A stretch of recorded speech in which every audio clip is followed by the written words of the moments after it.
Hi friends, good morning. बघूया आजचा दिवस आपला कसा जातो आहे. पहिला तर आपण मस्त फ्रेश झालो आहे. आता आपण दिवा लावूया, महादेवला थोडं आठवूया.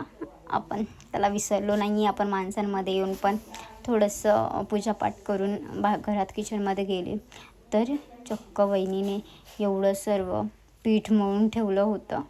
मी बोलली, गावजेवण आहे का, एवढं पीठ कशाला, आणि घाम निघेल त्या भाकऱ्या करेपर्यंत. गेली आता जाऊन दे, करायचं तर आहे बाबा, ठीक आहे. मग सुरुवात केली करायला. मलाच करायच्या आहेत त्या, कारण की ऑलरेडी वहिनीने अर्धं काम केलं होतं. तर हे काम माझं आहे. तर मी भाकऱ्या करायला घेतला उत्साहामध्ये. बघूया आता काय होतं. आणि नॉर्मली माझं कसं असतं की भाकऱ्या झाल्या ना, मला आधी भूक नाही लागत, पण भाकऱ्या झाल्या ना त्याच्यानंतर मला हळूहळू भूक लागायला सुरू होते. आणि मी भाकऱ्या झाल्या की खायला घेते. मग मी कोणाची वाट नाही बघत की न्याहारी करायला कोण येतं आहे. मला भूक लागली की मी खाते. ऑलरेडी मला नसतं माहिती की मी जेवेन की न जेवेन. मग सकाळीच मी खाते. नंतरला झालं, भाकऱ्या अर्ध्या झाल्या. अर्ध्या तासाने मी पूर्ण घामाघूम झाली आणि मी बोलली ठीक आहे, आता मोजूया आपण किती भाकऱ्या झाल्यात. आपल्या लास्ट भाकरी तव्यावर आहे. पूर्ण घाम पहिला असंच पुसून घेतला वरच्यावर आणि मोजत होती. तर 15 झाल्या होत्या. आणि त्यामध्ये येऊन सोनू वगैरे या लोकांनी घेतलं होतं. मग 15 मी भाकऱ्या केल्या. नंतरला मी खायला घेतलं बाबा.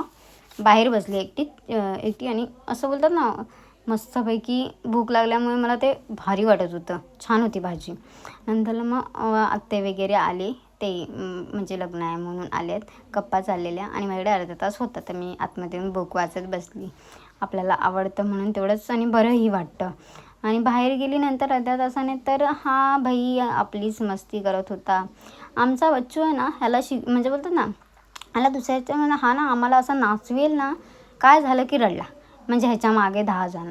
आणि माई बोलली, तू इथे नको बसू, जा मावशीला आणायचं आहे. मग आमची वाडी वेगळी आहे, ती पुढे एक वाडी आहे 10 मिनटावर, 10-15 मिनटं. मग आम्ही गेलो तिकडे.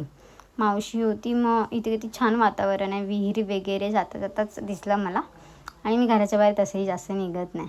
मावशीला घेतलं आणि घरी आली. इथं हा चोरासारखा आंबा खात होता. आणि आज स्पेशल काजूची भाजी बनवली होती आणि फणसाची भाजी आत्याने बनवली होती. चला फ्रेंड्स, सुद्धा भेटू. Bye bye.